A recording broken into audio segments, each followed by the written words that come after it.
Woman empowerment हा प्रकार आपल्या भारतीय कामाच्या ठिकाणी किंवा भारतीय वर्कप्लेसेसमध्ये अतिशय खालच्या लेवलला आला आहे. पॉश जी प्रिव्हेन्शन ऑफ सेक्शुअल हॅरासमेंट या कायद्यानुसार एक कमिटी असते प्रत्येक ऑर्गनायझेशनमध्ये असायला हवी. त्याची कामाच्या ठिकाणी असलेली जी काही परिस्थिती आहे किंवा त्या किती ॲक्टिव्ह असतात, त्याच्या फक्त कागदावर त्या दिसतात आणि प्रत्यक्षामध्ये त्याचं इम्प्लिमेंटेशन किती प्रमाणात होतं. कायदे आहेत आपल्याकडे, पण ते कागदावर आहेत. हा केवढा मोठा एपिडेमिक आहे एक प्रकारे भारतीय कामाच्या ठिकाणी असलेला, पण त्याला तितक्या अशा गंभीरतेने अजूनही घेतलं जात नाही. त्यामुळे वर्कप्लेस सेफ्टी हे भारतामध्ये एक स्वप्न आहे असं म्हणता येईल. भारतामध्ये एकंदरीत सोशल जस्टिस, कामाच्या ठिकाणचं सोशल जस्टिस हा एक प्रकारे दुर्लक्षित मुद्दा आहे. नमस्कार, मी डॉक्टर वृषाली राऊत. 1 मे हा आपला कामगार दिन आणि महाराष्ट्र दिन म्हणून सेलिब्रेट केला जातो.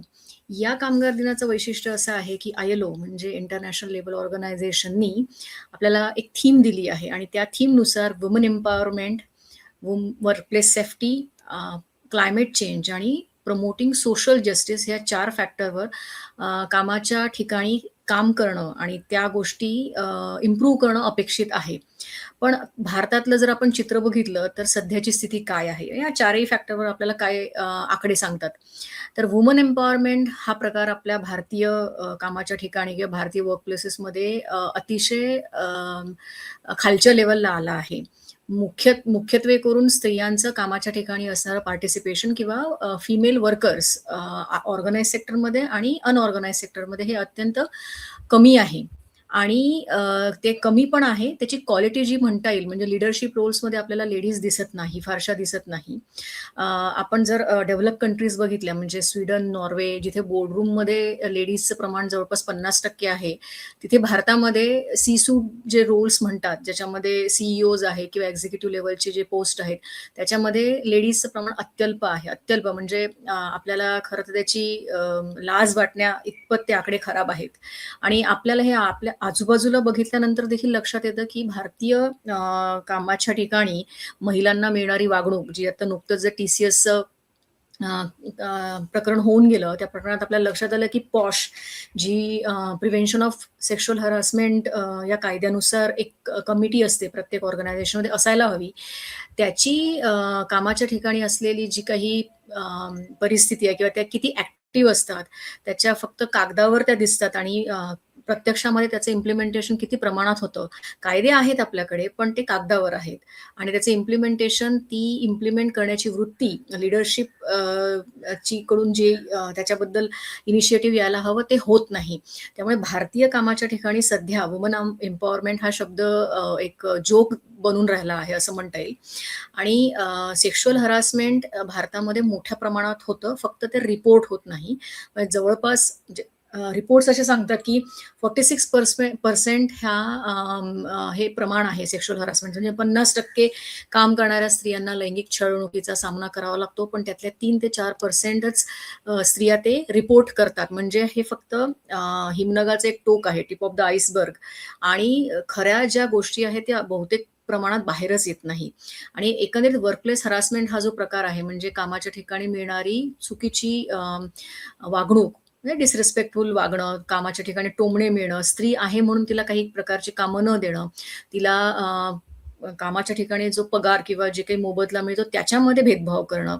तर या सगळ्या याच्यामध्ये भारतीय ज्या कामाचे ठिकाणं आहेत त्यात 70% प्रमाण आहे. म्हणजे 70% प्रमाणात या सगळ्या गोष्टी होतात आणि 70% स्त्रिया हे सगळं अनुभवतात आणि अर्थातच कामाच्या ठिकाणावर हे स्त्रियांकरता फार आनंददायक जागा किंवा जायला हवंच असं नाही. आणि या सगळ्या घटनांमुळे जे काही आता सगळ्या घटना बाहेर येतायत त्यांच्यामुळे एक प्रकारे आपण मागे गेलो आहोत. म्हणजे स्त्रियांनी शिकूच नये किंवा शिकलं तरी त्यांनी नोकऱ्या करण्यात किंवा अर्थार्जन करण्यामध्ये किंवा याच्या पुढे जाऊन करियर ॲस्पिरेशन ठेवण्यात काही अर्थ नाही.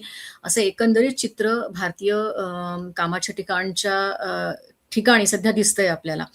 त्याच्यानंतर येतं वर्कप्लेस सेफ्टी. वर्कप्लेस सेफ्टी आज योगायोगाने 28 एप्रिल आहे. मी ज्या दिवशी हा व्हिडिओ रेकॉर्ड करते आहे आणि 28 एप्रिल हा ILOनी psychological safety in the workplace याच्यासाठी एक विशेष दिवस म्हणून घोषित केला आहे. म्हणजे कामाच्या ठिकाणी असणारी मानसिक सुरक्षितता. तर ती भारतीय कामाच्या ठिकाणी आपल्याला खरंच दिसते का? म्हणजे पुरुष असो किंवा स्त्रिया, आपल्याला 90% जे कामगार वर्ग आहे आपल्याकडचा तो अनऑर्गनाइज्ड सेक्टर मध्ये आहे. अनऑर्गनाइज्ड सेक्टरमध्ये त्यांना एक काही कायदे नाही आहेत किंवा त्यांना एक फॉर्मल कॉन्ट्रॅक्ट मिळत नाही. त्यांना विशेष सुविधा नाही आहे, सिक्युरिटी नाही आहे, इन्शुरन्स नाही आहे. आपले गिग वर्कर्स आहेत त्याच्यामध्ये, कन्स्ट्रक्शनचे वर्कर्स आहेत, मायनिंगचे वर्कर्स आहेत, शेतात काम करणारे मजूर आहेत आणि याच्यामध्ये स्त्रियांचं प्रमाणही मोठं आहे आणि या सगळ्या जे वर्कप्लेस सेफ्टीचा जो आपण भाग बघितला, तर त्याच्यामध्ये काय दिसतं भारतामध्ये, तर 12 तासापेक्षा जास्त काम बहुतेक ठिकाणी केलं जातं. 10 ते 12 तास तर पकडून चला. त्याच्यासोबत जॉबची इन्सिक्युरिटी प्रचंड आहे, कारण पॉप्युलेशन प्रचंड आहे. आता पॉप्युलेशन असल्यामुळे रिप्लेसमेंट खूप लवकर मिळते आणि भारतीय कामाची पद्धत ही एकंदरीत क्वालिटीपेक्षा जे कामाच्या ठिकाणचं पॉवर डायनॅमिक्स आहे, पॉवर इंटेलिजन्स ज्याला आपण म्हणतो, की मन मानेल, जे एम्प्लॉयरच्या मनात असेल त्याप्रमाणे होतं. त्याच्यामुळे जर आपण जे ग्लोबल डेटा जर बघितला, तर $8 प्रति तास हे भारतीयांचं प्रोडक्टिव्हिटीचं गणित आहे. या उलट आयर्लंडला $151 प्रति तास असा प्रोडक्टिव्हिटीचा रेट आहे. म्हणजे तुम्ही विचार करा, की आपण किती कष्ट करतो. म्हणजे भारत ही आता बर्नआउट इकॉनॉमी आहे असं म्हणता येईल. कारण बर्नआउट हा प्रकारच भारतामध्ये नॉर्मलाइज झाला आहे. सगळेजण खूप काम करतात, त्याच्यातून आउटपुट काहीच निघत नाही. एक मायक्रो मॅनेजमेंटची खूप प्रॅक्टिस असते, ज्याच्यामध्ये कर्मचाऱ्यांना वर्क लाईफ बॅलन्स काहीच नसतो, बाउंडरीज नसतात आणि या सगळ्यांचा परिणाम अर्थात त्यांच्या शारीरिक आरोग्यावर होतो, मानसिक आरोग्यावर होतो, नात्यांवर होतो. त्याच्यामुळे फॅमिली डिस्प्यूट आहे, रिलेशनशिप डिस्प्यूट आहे, हॅपीनेसचा एकंदरीत जो वेलबिंगचा पार्ट आहे, की आपल्याला छान वाटतं का कामाच्या ठिकाणी, तर नाही. भारतीय कामाची ठिकाणं ही वर्कप्लेस सेफ्टीच्या दृष्टीने जरी फिजिकली सेफ असली तरी मेंटली किंवा इमोशनली सेफ ती नाहीत. डेलॉइट इंडियाचा एक सर्वे सांगतो, की 80% भारतीय कर्मचारी हे कुठल्या ना कुठल्या मानसिक त्रासाचा अनुभव घेतात. प्रामुख्याने अँझायटी, डिप्रेशन, बर्नआउट आणि झोपेच्या संबंधित समस्या आहेत. पण फक्त 10 ते 12% लोक थेरपी किंवा समुपदेशन, काउन्सिलिंग अशा पद्धतीची मदत घेण्याचा प्रयत्न करतात. म्हणजे हा प्रॉब्लेम किती मोठा आहे. 80% म्हणजे खूप मोठं प्रमाण झालं आणि त्याच्या विरुद्ध मदत मागणाऱ्यांचं प्रमाण अत्यल्प आहे. त्यामुळे हा केवढा मोठा एपिडेमिक आहे एक प्रकारे भारतीय कामाच्या ठिकाणी असलेला, पण त्याला तितक्या अशा गंभीरतेने अजूनही घेतलं जात नाही. त्यामुळे वर्कप्लेस सेफ्टी हे भारतामध्ये एक स्वप्न आहे असं म्हणता येईल. आणि जर ILOनी ज्या पद्धतीने यावर्षी ते प्रमोट केलं आहे, ते जर खरंच भारतात सिरियसली गेलं, तर कदाचित बऱ्याच प्रमाणात बदल घडून येतील. याच्यासोबत तिसरा फॅक्टर आहे तो म्हणजे प्रमोटिंग सोशल जस्टिस. आता भारतातली सध्याची जर आपण अवस्था बघितली, socio economical condition, political condition बघितले, तर आपल्याला काय दिसतं? सोशल जस्टिस तसंही कुठेतरी दिसतं का? Caste based discrimination, religion based discrimination, violence, म्हणजे इतकी हिंसा आहे या सगळ्या ठिकाणी. म्हणजे आपण दलित आणि मार्जिनलाइज कम्युनिटीज ज्या आहेत त्यांच्यावर होणारे अत्याचार जर बघितले विविध ठिकाणी, तर ते फार म्हणजे डोक्याच्या बाहेरच्या गोष्टी आहेत. त्याच्यामुळे कामाच्या ठिकाणी सुद्धा दलित आणि मार्जिनलाइज कम्युनिटी यांच्यावर मोठ्या प्रमाणावर अत्याचार, त्यांचं शोषण अजूनही होतं आणि त्याच्या विरुद्ध आवाज उठवणं किंवा त्यासाठी जे कायदे आहेत त्याचा त्या लोकांसाठी उपयोग होणं हे फार अत्यल्प आहे. म्हणजे फारचं प्रमाण फार कमी आहे.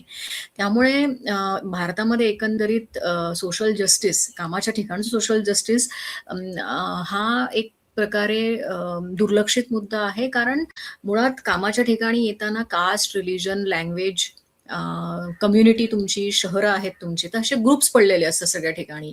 आणि भारतामध्ये हे काम हे मेरिट बेसिसवर किंवा टॅलेंट बेसिसवर न जाता जनरली जे थोडी ज्यांचा अप्पर हँड आहे, ज्या कम्युनिटीचा, ज्या लँग्वेजचा, ज्या कास्टचा, ज्या रिलिजनचा, तर ते चित्र आपल्याला भारतामध्ये सर्रास दिसतं. त्याच्यामुळे सोशल जस्टिस ह्या मुद्द्यावर भारतामध्ये काम होणं अतिशय गरजेचं आहे. पण त्याची सुरुवात अक्षरशः घरापासून, शाळेपासून, कॉलेजेसपासून व्हायला हवी, तरच मग ते कामाच्या ठिकाणापर्यंत येता येईल. आणि आपल्या सगळ्यांच्या म्हणजे माझ्या, तुमच्या सगळ्यांच्या डोक्यामध्ये बायसेस आहेत. बायसेस कास्ट रिलेटेड आहेत, रिलिजन रिलेटेड आहेत. कमी जास्त होऊ शकतात, काही लोकांना फार कमी असतात. पण हे आपण वी आर ह्युमन्स आणि we are suppose to have these kind of biases आणि त्यामुळे याच्यावर काम करणं देखील हे भारतीय कामाच्या ठिकाणचं महत्त्वाचं चॅलेंज आहे. शेवटचा मुद्दा येतो तो आहे क्लायमेट चेंज किंवा क्लायमेटचं जे सध्याचं स्वरूप आहे त्याचा कामगारांच्या आरोग्यावर, मानसिक शारीरिक आरोग्यावर काय परिणाम होतो.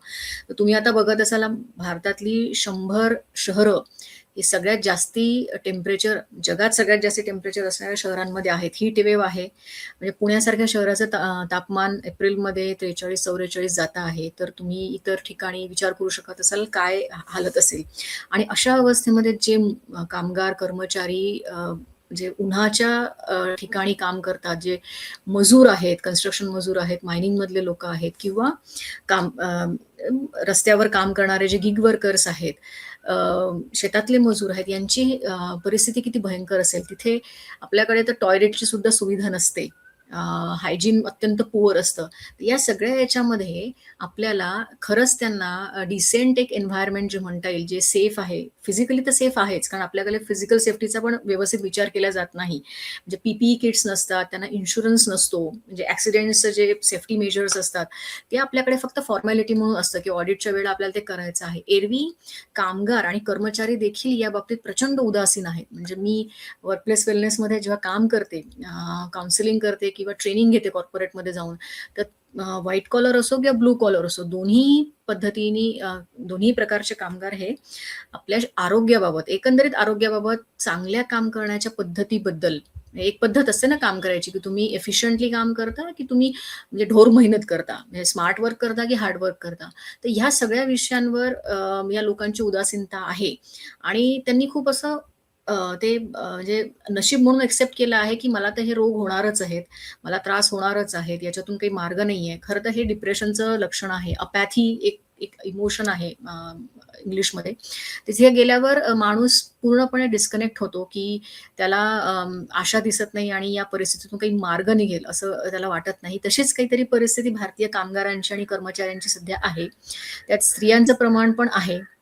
पुरुषांना अर्थात ते ब्रेड अर्नर्स असल्यामुळे त्यांना फायनान्शियल रिस्पॉन्सिबिलिटीज जास्ती असतात, त्यांना घराची जबाबदारी असते आणि दुर्दैवाने स्त्रियांच्या अत्याचाराबाबत, त्यांच्या ज्या काही मानसिक आरोग्याबाबत हे बोललं जातं.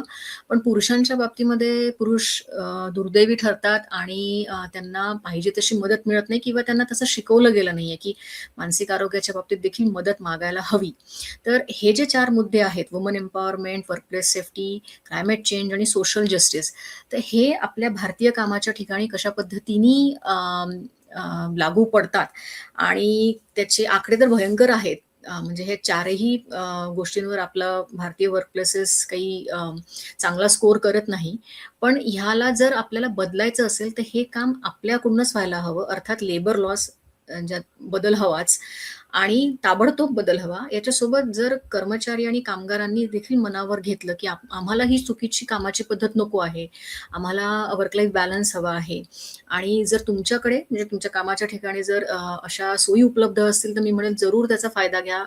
शारीरिक आरोग्याच्या संदर्भात किंवा मानसिक आरोग्याच्या संदर्भात जर तुमचा एम्प्लॉयर तुम्हाला सुविधा देत असेल, तर त्याचा जरूर फायदा करून घ्या. कारण त्याचं बेनिफिट्स हे मॉनिटरी, नॉन मॉनिटरी दोन्ही असतात. म्हणजे ते केवळ तुमचा औषधांचा खर्चच कमी करत नाही, पण तुमच्या एकंदरीत आयुष्याची क्वालिटी वाढवतात. त्यामुळे या कामगार दिनाच्या दिवशी या सगळ्या गोष्टींचा जरूर विचार करा. कामगार दिनाच्या आणि महाराष्ट्र दिनाच्या तुमच्या सगळ्यांना खूप खूप शुभेच्छा. धन्यवाद.